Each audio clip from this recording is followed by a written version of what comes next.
You know, I am convinced there's nothing in our modern society quite so unpredictable as the world of pop music. Remember the Anthony Newley story? He was a young actor-comedian who was cast as a pop singer in a film called Idle on Parade. The film was meant to be a send-up, but when Newley sang, the girls all started screaming and he went on to become a pop superstar. Now, a similar thing happened 17 years ago when an American TV company brought together 4 relatively unknown actors and formed them into a pop group for a television series. Result, the group sold 60 million records, remember? I thought love was only true in fairy tales, and for someone else, but not for me. Our love was out to get me, that's the way it seemed. Disappointment haunted all my dreams. Then I saw her face. Now I'm a believer. Not a trace of doubt in my mind. I'm in love. I'm a believer. I couldn't leave her if I And the group was, of course, the Monkees, and the only British member was Davy Jones, who's still with us, I'm happy to say. But what a curious way to do things, Davy. I mean, did anyone have any idea when they started the series that the group would really make it in their own right in the pop world? I didn't myself. I guess the studio did because they signed us to some to a contract which was very binding and sort of very little money and things like that. So they must have known something more than we did. But there was a bit of a fuss at the time, I remember, about 2 of the lads not being able to play their own instruments. Was that fair? Well, I couldn't play the tambourine. It's a very difficult instrument to play, you know. I still can't play it.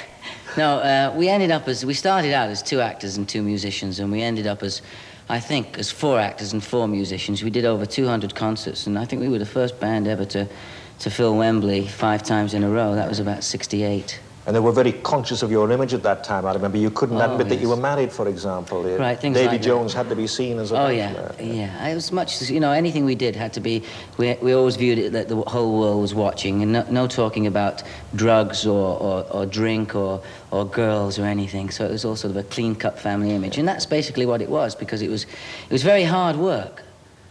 Working on the Monkees, because it wasn't just, as you said, a TV show. It was a rock and roll band that toured on the road and made records, so it was a full-time, it was a job. Now, the curious thing is that you actually started out with the idea of being a jockey, and in fact, we've got a picture of you as a stable lad, looking very, very young there, extremely young. But the acting, you became an actor quite by accident because you've been in a few school plays, and you got a part in Coronation Street, as Marion said earlier, as Ina Sharple's grandson. Now, we have not got a picture of you in the series. What we do have is a picture of you with Ina. This is long afterwards, when you were already famous. She looks a bit sort of amused by you there. Yeah, she is, because when I went to see her, I really wanted to go back to Coronation Street, and she said to me, "Well, you doing all right, son?" I said, "Yes, ma'am, I am." She said, "You making lots of money?" I said, "Yes, ma'am, I am." She said, "Are you saving it?" I says, "Yes, I am." She said, "Well, get your bloody haircut then." Because it was there, you know. She's a wonderful person. I know, I never actually met Violet Castle, but everyone said she was smashing. Yes, yeah, lovely lady. But the other thing, now, you were also the Artful Dodger in the stage show of Oliver, both in Broadway, on Broadway and in the West End. Yeah, that was the first West End professional musical that I ever did, and I was very lucky because the Americans bought Oliver, took it over and toured it in the States for 6 months, and then the idea was they'd take it into the West End. Well, David Merrick, the producer, came over to see the original show. I'd taken over and said to see if it was still going up to par, and he saw me in the part, and for the first time, being a Manchester boy and having to talk Cockney a bit like this, you see, very slowly, so everyone could understand what I was saying, he could understand the words for the first time, and he took me back that weekend, and I joined the company in Canada. I opened on the Broadway stage in 1961. I was nominated for a Tony Award, and then I went on from there to Pickwick, and then from there with Harry Seacombe, and then into the Monkees. It's just sort of like a fairy tale thing. And have you given up any thought now of ever being a jockey? No, I haven't. I've only got one to beat next year, and that's Hello Dandy.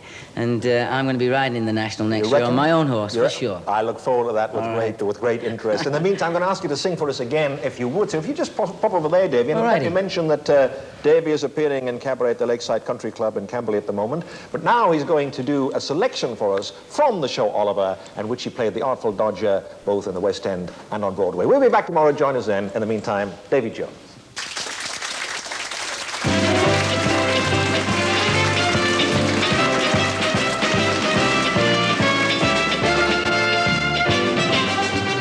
Consider yourself at home. Consider yourself one of the family. We've taken to you so strong. It's clear we're going to get along. Consider yourself well in.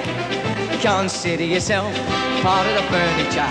There isn't a lot to spare. Who cares? Whatever we got, we share. If it's a chance to be, we should see some other days. Empty lot of days, why grouse? Oh, there's a chance you'll meet somebody to put the bill. Then the drinks are on the ice. Consider yourself our mates. We don't want to have no bars. For after some consideration, we can stay. Consider yourself one of us. Come on, everybody, clap. Come on. Yeah. Yeah.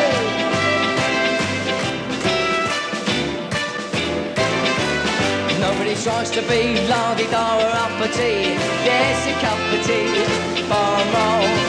Only tries to be handy with Baroni bin when the landlord comes to call. Consider yourself our mate. We don't want to have no bars. For after some consideration we can stay. Consider yourself one of us. Now I'd do anything for you, dear. Anything for you, mean everything to me. I know that I'd go anywhere for your smile. Anywhere for your smile. Everywhere I'd see. Would you lace my shoe? Anything. Paint your face bright blue. Anything. Catch a kangaroo. Anything. Go to Timbuktu and back again. I'd risk everything for one kiss. Everything. Yes, I'd do anything. Anything for you. Who will buy this wonderful morning? Such a sky you never could see. Who will tie it up with a ribbon and put it in a box for me? There'll never be a day so sunny it could not happen twice. Where is the man with all the money? It's cheap at half the price. Who will buy this wonderful feeling? I'm so high, I swear I could fly. Me, oh my, I don't want to lose it. So what am I to do to keep the sky so blue? There must be someone who will